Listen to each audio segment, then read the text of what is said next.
Greetings Ranger fans, Jake here for a deeper look at episode 29 of Power Rangers Dino Fury, New Leaf. But first, a rapid run through. Let's kick off the counter. It's morphin' time.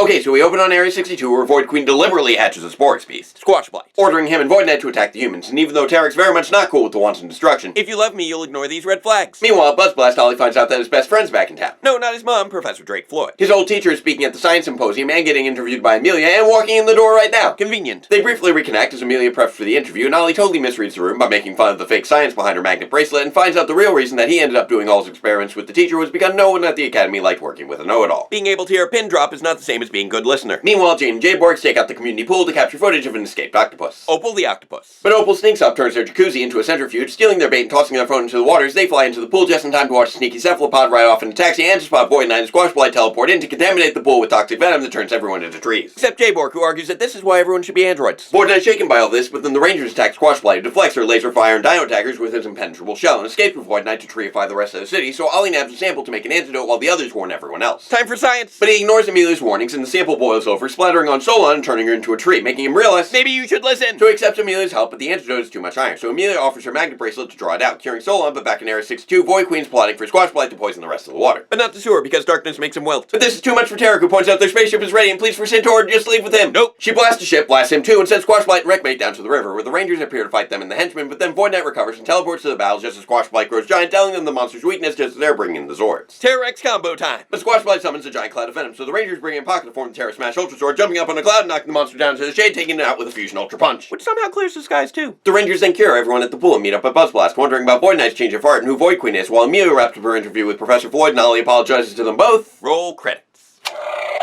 And that's the end of the episode. Now, let's take a deeper look. Things are really coming to a head in this one, as Void Queen has now not only revealed herself to the Sporks, but taken her first direct actions against humanity, with a Sporks Beast attack that may feel like a typical Monster of the Week plot in any other season, but here feels like a major escalation. Up until now, every single one of Void Knight's plots have either been about collecting the Sporks, removing the Rangers as obstacles, or finding some alternate source of power for his machine.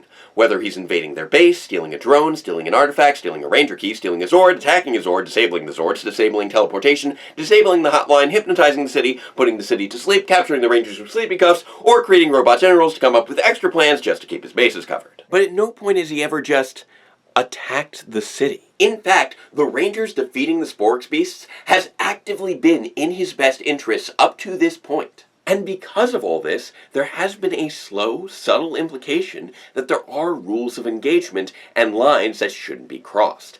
Meaning that when that line is crossed, when there's no grander goal beyond the cruel creation of suffering, then even something that may have felt like a normal, goofy, Mighty Morphin style plot suddenly feels like a violation. A major part of this comes from framing Squash Blight's attacks through Void Knight's perspective, displaying his clear discomfort with Void Queen's plans, his despair over their actions at the pool, and his sheer horror over the ever-expanding scope of her plans. As a result, this seemingly ordinary Power Rangers plot ends up feeling kind of like a horror story. And after 29 years, that's kind of genius. By all accounts, Void Queen is acting like a perfectly ordinary Power Rangers villain.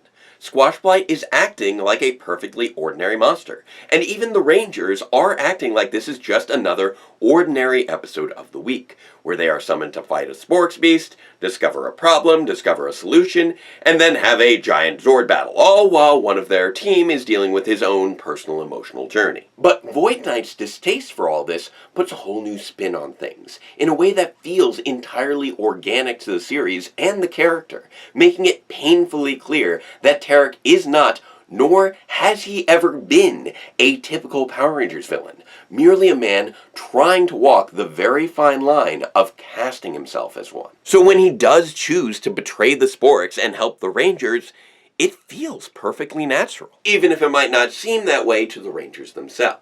Villain redemptions have been a major part of Power Rangers since almost the beginning.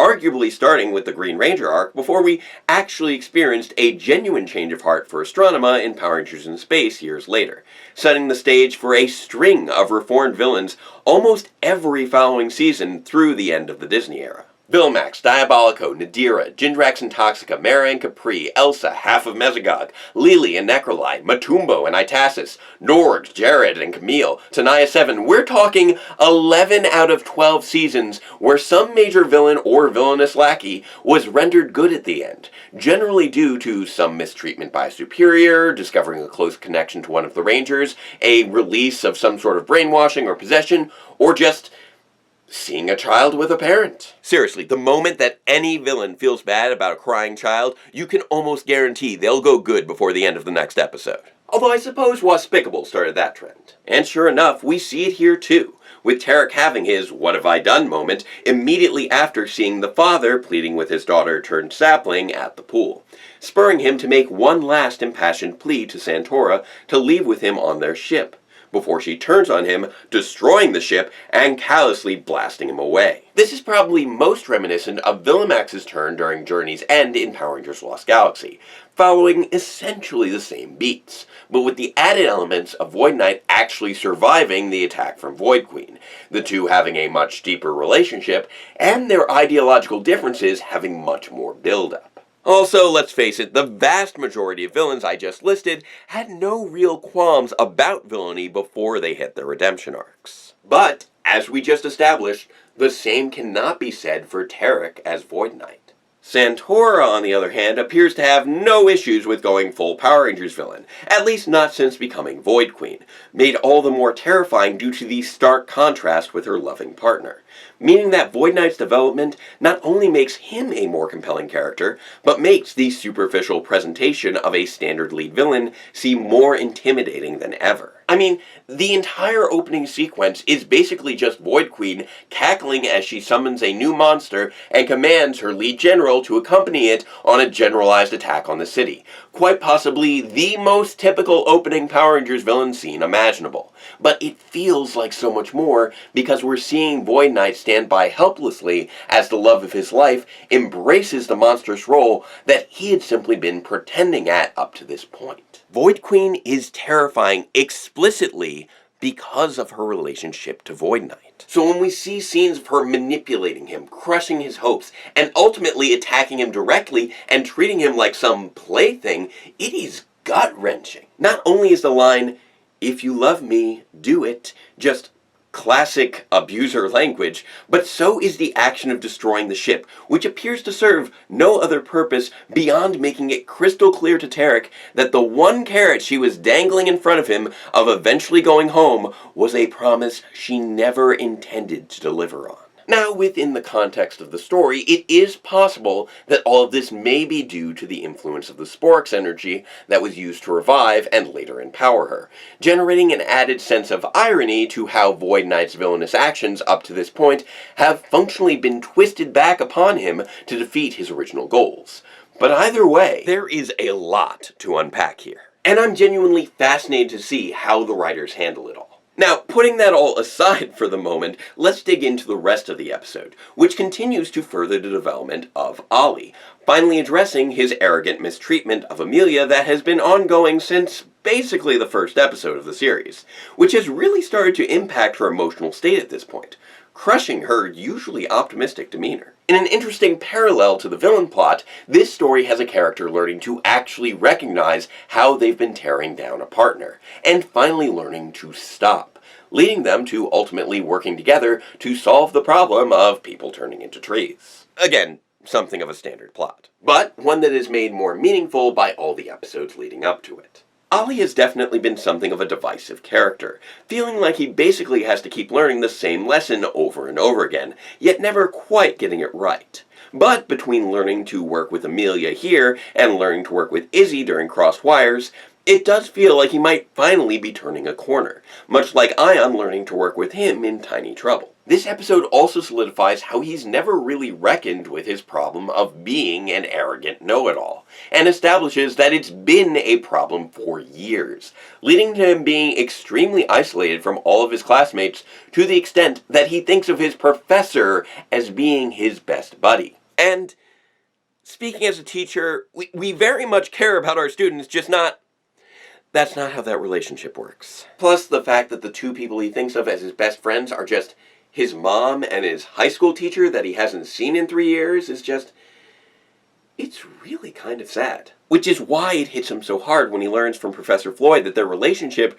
really wasn't what he thought, with them having worked together on experiments so often not because the teacher valued his scientific mind, but because no one else was willing to work with someone who always acted like he was better than everyone. Learning this from someone who he respects so deeply, and hearing it conveyed to him in such a frank and direct manner, clearly shakes Ollie to his core, finally leaving him open to actually listening to the suggestions of one of his teammates.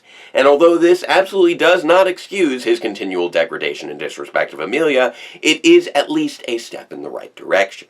Although I will admit, considering how completely and utterly Floyd tore him apart, I'm honestly kind of shocked that the professor never ended up conveying any of this to him during his time at the academy. Floyd must have been holding on to all that for a long time.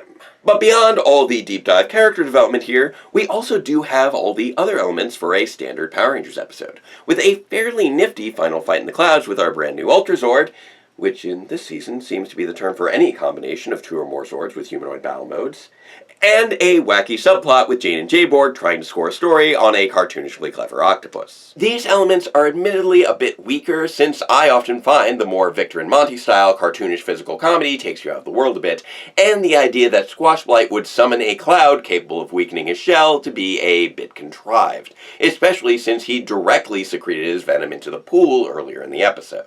But the strengths of this episode are very strong, exploring the kinds of growth one can experience when they're finally willing to consider themselves as the bad guy, making the actions of our newest villain all the more chilling. Referring, of course, to Opal the Octopus. So make sure to join me next time for a deeper look at episode 30 of Power Rangers Dino Fury, Serious Business. And if you would like to share this week's rapid run-through, you can find it as a standalone clip over at Morphin Legacy's YouTube channel. Please like, share, subscribe to us both, ring the bell for future notifications, and, until next time, farewell, Ranger fans, and let the power protect you.